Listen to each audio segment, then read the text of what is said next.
Hi, John. Hi, Jim. We're going to have much more on local families reacting to the POW hearings in Washington.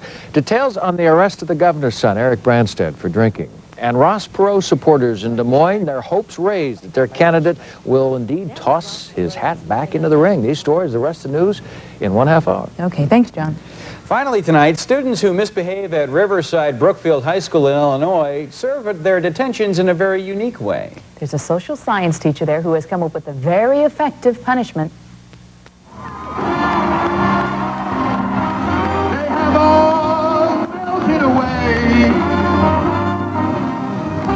Bruce Janu makes his students listen to Frank Sinatra for a half hour.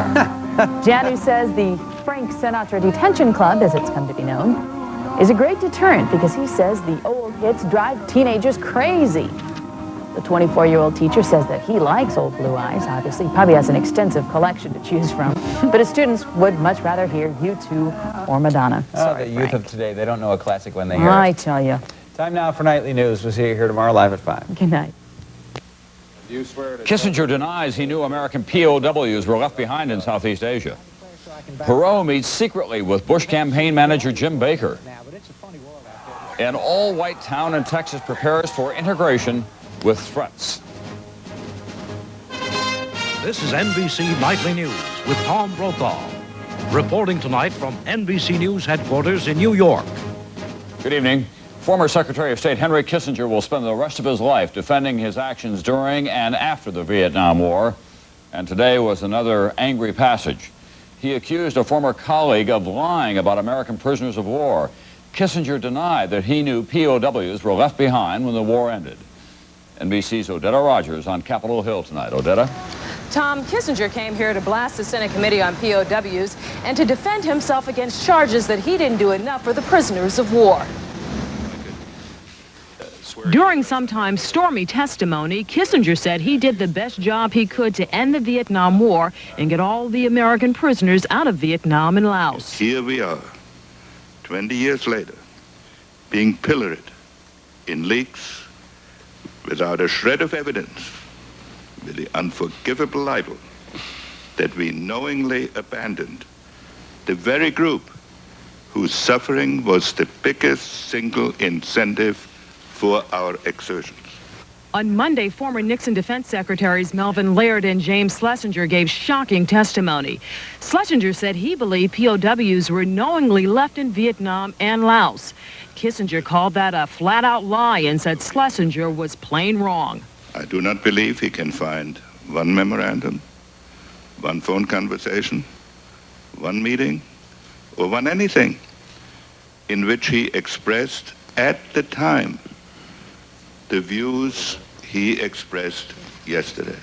Kissinger said the Paris Peace Accords, which ended the war in 1973, demanded all American POWs be freed, but that North Vietnam violated the agreement. Kissinger blamed Congress for taking away the administration's option to use military force to win compliance. When the Congress eliminated our leverage, we were trapped in the classic nightmare of every statesman. We had nothing to back up our tough words. Family members of POWs and MIAs like Colleen Shine came to listen.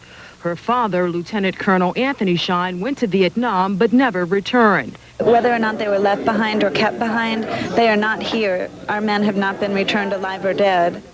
Kissinger says he applauds the fact that the senators are trying to find out what happened to the POWs. He just doesn't like the way they're doing it. Tom? Thank you, Odetta.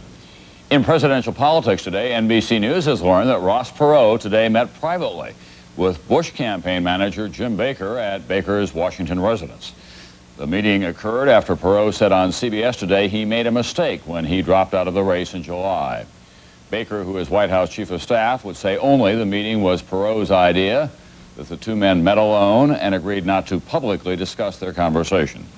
Perot now is on the ballot in all 50 states, but he has not yet formally re-entered the race. And the Bush campaign still won't set a date for a debate. It rejected the terms for the first, which was to be today. And when the bipartisan commission suggested next Tuesday, the Bush campaign today again rejected the idea of a single moderator. Instead, the president today went on a 6-state tour in Clinton's backyard, attacking at every stop. The president's first stop, Missouri, a toss-up state. It's voted Republican in 5 of the last 6 elections. Next, Oklahoma. It's gone Democratic just once in 40 years. Then Texas, George Bush's adopted home state, with more than 10% of the electoral majority. A must-win for the president. After that, Louisiana, another toss-up state in what was a solidly Republican South. Then it was on to Mississippi for the president before the day's final stop, Tennessee. And with that, Bush circled Bill Clinton's Arkansas, hammering away all the while at Clinton's record as governor. Most inmates in Arkansas serve less than one-fifth of their sentence behind bars. That's the worst record in the entire nation. And the people of Arkansas deserve to walk their streets without fearing that some crazy convict is going to ruin their lives, some guy let out of jail far too early. Bush today talking about prison furloughs, reminiscent of his 1988 use of Willie Horton against Michael Dukakis. Clinton today was talking about debates in Michigan, where tonight's canceled debate had been scheduled. NBC's Andrea Mitchell is in Detroit now with the latest on the debate. Andrea? Tom, Bill Clinton tried to get as much mileage as possible out of the debate issue today, coming to East Lansing and taunting the president for not showing up in a key battleground state.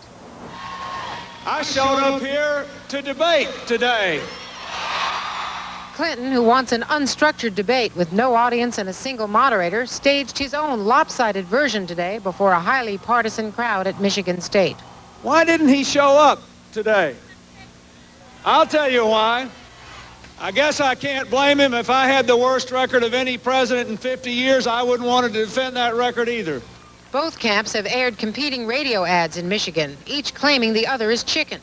So why won't George Bush debate? He says he doesn't like the rules. Now Bill Clinton wants to change the rules. Maybe he doesn't want to answer reporters' questions. When not in public, Clinton has spent most of the past 2 days preparing for the debates with a team of policy advisors. Not full-scale rehearsals, but extended discussions. He wanted to be ready for any surprise, such as an unexpected landing today by Air Force One. Say to George Bush if he were here today. Thank you very much. I would say, why should we believe you can do any better in the next 4 years than in the last 4? George Bush didn't show up, but the Republican national chairman did. But there won't be a presidential debate here today because the Clinton campaign wants to dictate the rules of the encounter they refuse to negotiate. That's because the Clinton camp knows how good White House Chief of Staff James Baker is at getting rules that favor his candidate. While both sides bicker, Democratic focus groups are telling Clinton that the debate issue is helping him, especially in Michigan, where there was a lot of local interest. Challengers are usually desperate to debate, but Clinton is ahead. If Bush continues to insist on his term, the aides say that Clinton may just give up on the idea of a debate and keep accusing Bush of ducking it. Tom? Thank you, Andrea. In a moment, Mike Jensen tries to make sense out of these up and down economic numbers today. Good news about housing starts. Listen, athlete's foot fungus grows beneath the surface of your skin. To cure it, you've got to get down to the root of the problem. You need Micatin. Micatin penetrates the surface of your skin with miconazole to cure athlete's foot where it grows. Step up to the mic. Micatin. If you took the most effective diarrhea medicine and shaped it into a caplet, you'd have Imodium AD caplets, the only caplet that often stops diarrhea in one dose. Imodium AD caplets, the original prescription for one-dose relief. I used to take aspirin to relieve minor arthritis pain until my doctor told me one Advil is as effective as 2 regular aspirin and is gentler to my stomach. For my pain, I prefer Advil. Advil, advanced medicine for pain. Doctors know there's a flaw in eggs. They're high in cholesterol, and diets high in cholesterol and fat can contribute to heart disease. Fleischmann's Egg Beaters are 99% real egg with 0 cholesterol and 0 fat. Egg Beaters, eggs without the flaw. At first glance, the economic news tonight seems to be upbeat. Housing starts, new homes and apartments were up 10.4% in August. That's the biggest jump in 18 months. However, as NBC's chief financial correspondent Mike Jensen tells us now, the economy is a complicated numbers game. Michael? Tom, on the face of it, today's figures look wonderful. They make a great headline, but they tell only a small part of the story. This is what people will remember.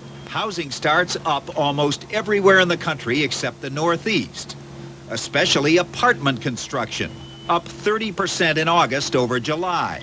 This is 63-unit senior apartments, so the senior projects are what's going right now. That means more jobs for roofers like Paul Bullock. I think it's kind of getting started. I hope that it continues. The government economists who collect the numbers and analyze them, and private economists, say there were two main reasons for the pickup. Mortgage rates have fallen to a 19-year low, so more people can afford to buy. And rain in June and July kept builders inside, so in August they made up for it. Unfortunately, today's figures do not mean the economy has suddenly begun to grow vigorously. Housing starts this year have gone down 3 times and up 5 times, month to month. Economists say we should look at the last 3 months to get an idea of the trend, because the numbers bounce around so much.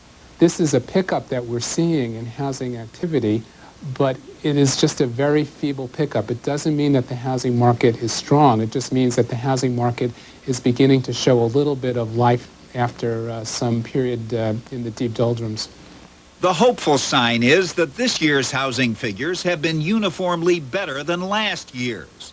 But no single economic indicator gives an accurate picture of what the economy as a whole is doing. There are so many of them.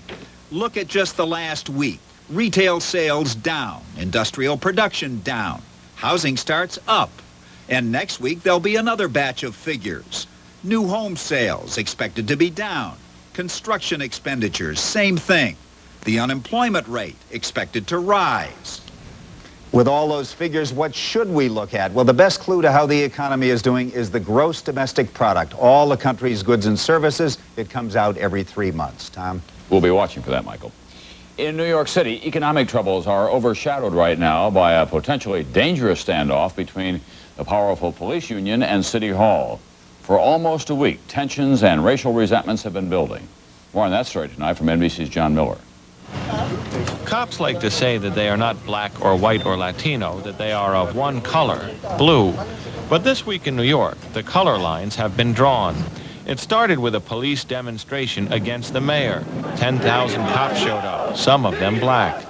The demonstration turned ugly. Racial slurs were uttered. But some of them out there yesterday who were calling out nigger, for instance, why would the people of our communities have confidence that they have the capacity to handle a tense situation in a minority community? The front of City Hall was taken over. The issue was basic, whether or not to install a civilian panel to hear brutality complaints. But the anger ran deeper than that. This summer, there were days of violence after a reputed drug dealer was killed by a police officer. He allegedly drew his gun on the cop. There were rumors that the man had been unarmed. Seeking to calm things in the community, Mayor Dinkins went to see the dead man's family and had the city pick up part of the funeral expenses. The police said he was choosing sides against the cops. As for the conduct of the demonstration, the head of the police union said the mayor brought that on himself. You are responsible for what happened yesterday, and so is the mayor. Oh, yeah? You have to share that responsibility. The public relations effect hoped for by the police backfired, not just with the public, but within their own ranks. A group of black officers took the mayor's side. This is going to be an issue where the department is going to be divided. This is a national phenomenon. We see a lot of tension in major cities throughout this country between the chief executive of the cities and the police officers. The original issues have become muddled in this fight. Now, whether it's a battle between cops and the mayor or blacks and whites, all sides have gone to marshal their supporters, which means it'll probably get worse before it gets better. John Miller, NBC News, New York. On Wall Street today, uncertainties about the economy push stocks down sharply in active trading today. Things you never heard about a Bran cereal before. Wow.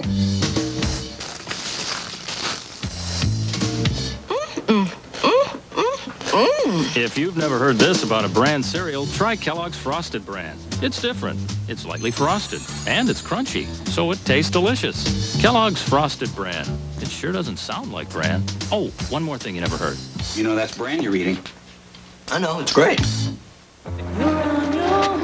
in my interview, they told me how Dow can take all this coal and turn it into clean burning gas. Wouldn't that cut down on acid rain? You got it. Sounds like one serious job, son. I just wish it wasn't so far away. Gonna miss you, Mike. Hey, take care of this for me. You can make a difference in what tomorrow brings. Son, show them what you got. 'Cause Dow lets you do great things. V8 has vegetables in it. Really? I didn't know that. Vegetables in it. I heard that. Here's why I drink it. Because it's tasty. I love vegetables. You hate vegetables. I like these. They kind of crush it all up, squish together, and you can actually taste the vegetables. You know, your tomatoes, Spinach, celery, carrots. It's got vegetables in it? yes. V8? V8. You know, when I feel like a vegetable, I drink it. It's zippy kind of thing, a zippy thing. Tonight on America Close Up, we revisit the devastation of Hurricane Hugo. The storm ripped into South Carolina 3 years ago, leaving some painful lessons for this year's hurricane victims. More than 250,000 people applied for federal assistance after Hugo, and the government has paid out more than $700 million in relief grants. NBC's Robert Hager tonight has a Hugo status report from Charleston, South Carolina.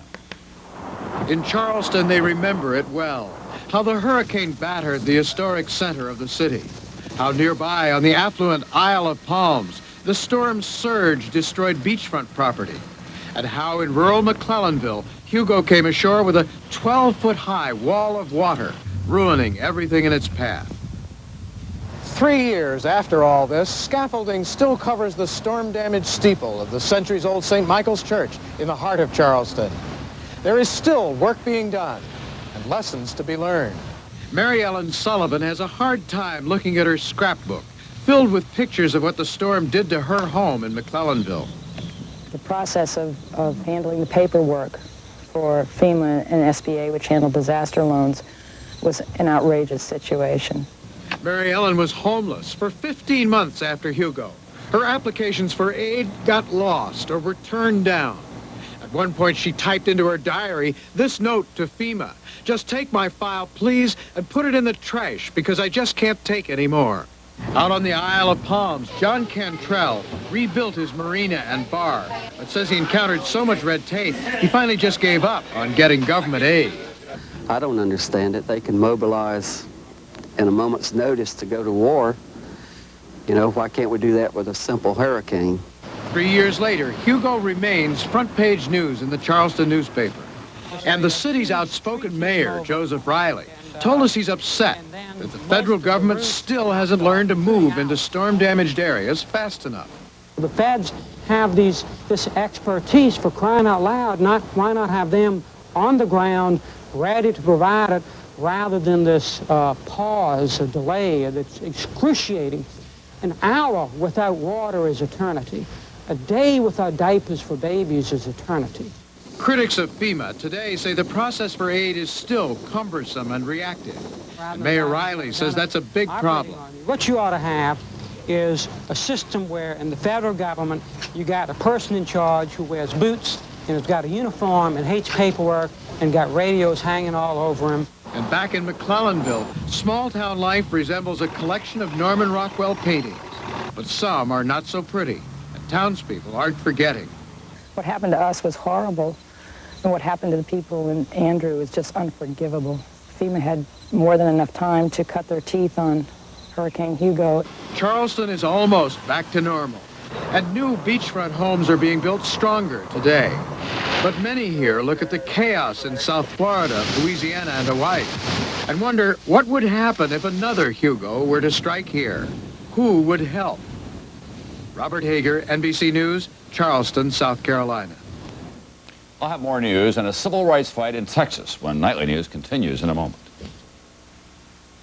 Mice. For everyone you see, there may be 15 or 20 that you don't see, and they eat in many different places. A very unhealthy situation. But put Decon Mouse-Prufe in the places mice feed, like behind the refrigerator, the cupboard, the washer, and you'll eliminate them faster. Decon Mouse-Prufe gets mice right where they live. Minwax announces a new addition to the family, Polycrylic Protective Finish. Unlike ordinary finishes, polycrylic dries crystal clear in no time and cleans up with water. Minwax Polycrylic. A new beginning deserves a beautiful new finish. Minwax Polycrylic. A new way to keep wood beautiful. On the surface, it's a perfect neighborhood. But beneath the surface, there could be trouble brewing in the septic system. Ask anyone who's had a backup. Better to maintain your system. That includes Rid-X once a month. Rid-X helps keep your system free-flowing. And regular maintenance, including Rid-X, helps prevent backup. Look beneath the surface. Use Rid-X once a month. Well, it's here. Time for me to step down and retire as chairman of Chrysler. And hey, anybody that goes out wants to go out with a bang. And we've got a bang that'll be heard from Germany to Japan. It's a new car design that's as revolutionary as our minivan was. It's going to change the way cars are designed from now on. We call it cab forward. What we did was move the windshield forward.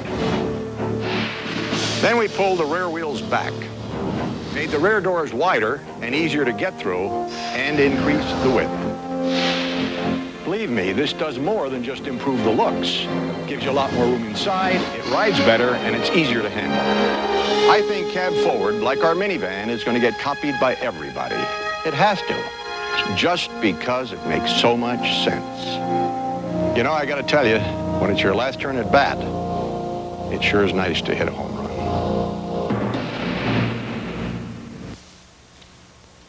Here's a quick check now of some of today's other news around the world.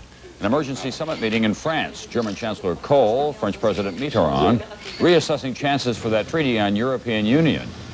No announcement afterward. A happy landing in Morocco. American balloonist Troy Bradley and Dick Abruzzo placed third in that transatlantic race, but their 146 hours did set an endurance record. The old record holder, Abruzzo's father. In England, more entries for the record book. 28-year-old Alison Streeter completing her 20th swim of the English Channel, tops for a woman, and a record 7 trips this year alone. Here at home, possible trouble in East Texas, where a federal judge has ordered 121 public housing projects integrated.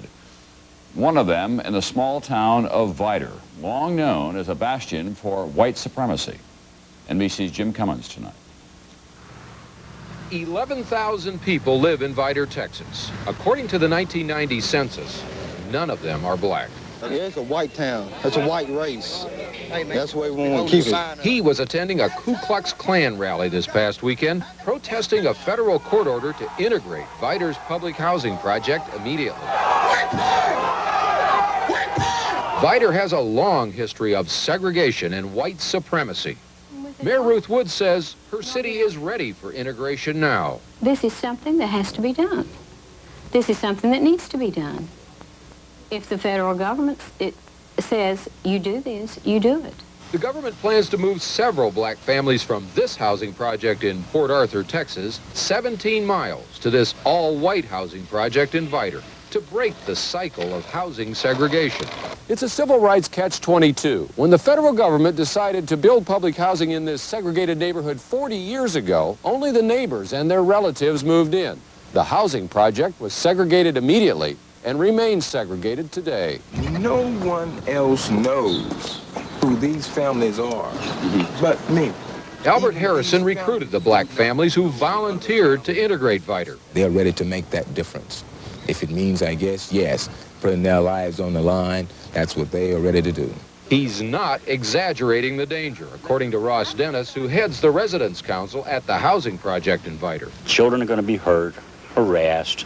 There's possibility that adults will be hurt. I know they'll be harassed. There is a lot of hostility in town toward blacks. They're going to shoot every single one of them. His name is Darrell. Just another man on the street who says he will fight integration. When I'm that way, you know, my parents raised me without going to school with no blacks, and that's the way I want my kids going to school with no blacks. Wait, if blacks come down here, man, it's going to turn Vidor to hell. The first black families are expected to leave this project and move to Vidor next month. Jim Cummins, NBC News, Port Arthur, Texas. Louisiana's strict anti-abortion law. Doctors who violated it could go to jail. A year ago, a federal judge declared it unconstitutional. Today, An appeals court upheld that ruling.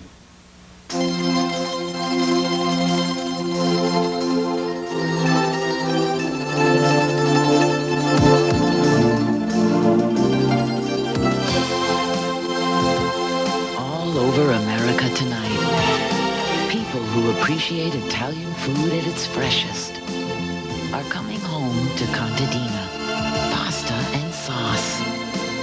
Contadina, the freshest ideas in Italian cooking. It was unreal. You woke up with morning breath. You were meeting Miss Wonderful for breakfast, and instead of minty fresh scope, where's my scope? There was something from the medicine-y mouthwash. It looked blue, but it still smelled somewhat medicine-y. I need my scope. It's okay. Relax. It was all a dream. You do have scope. It's minty through and through and kills 90% of morning breath bacteria. So you use minty fresh scope and you kiss morning breath goodbye.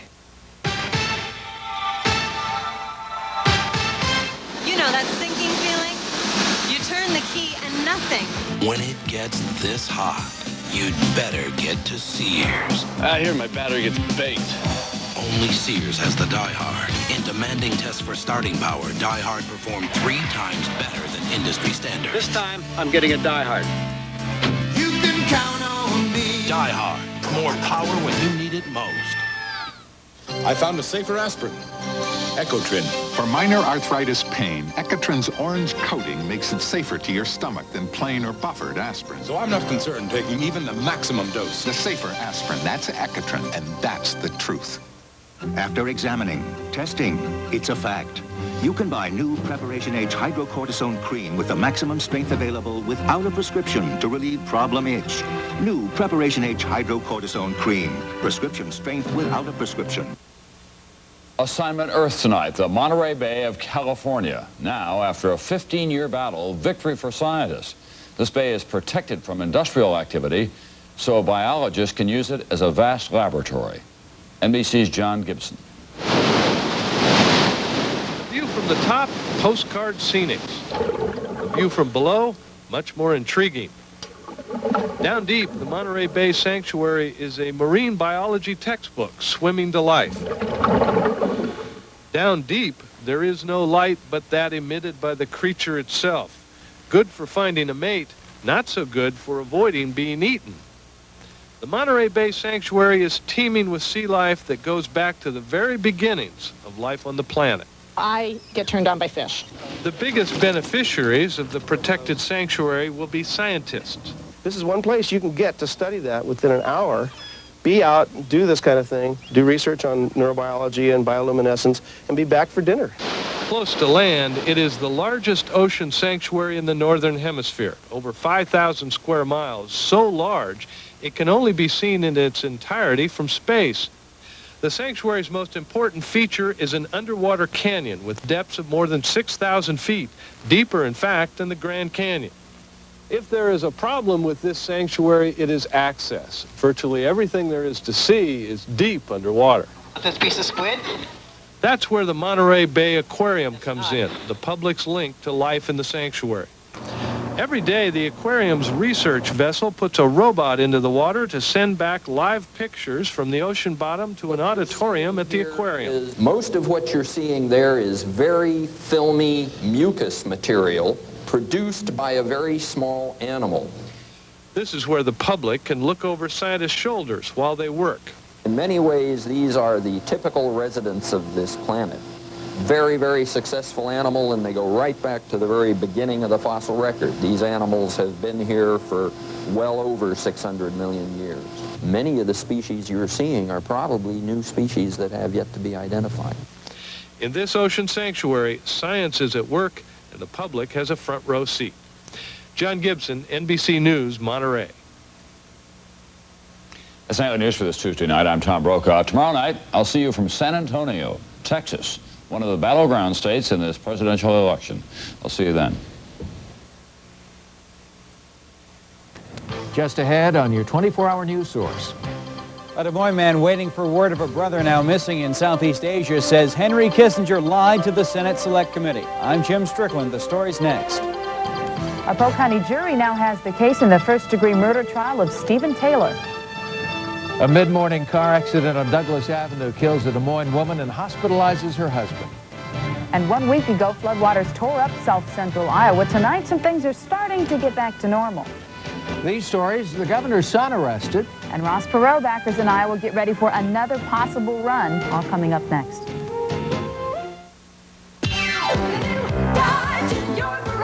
It's the Dodge factory authorized clearance. Get up to 19...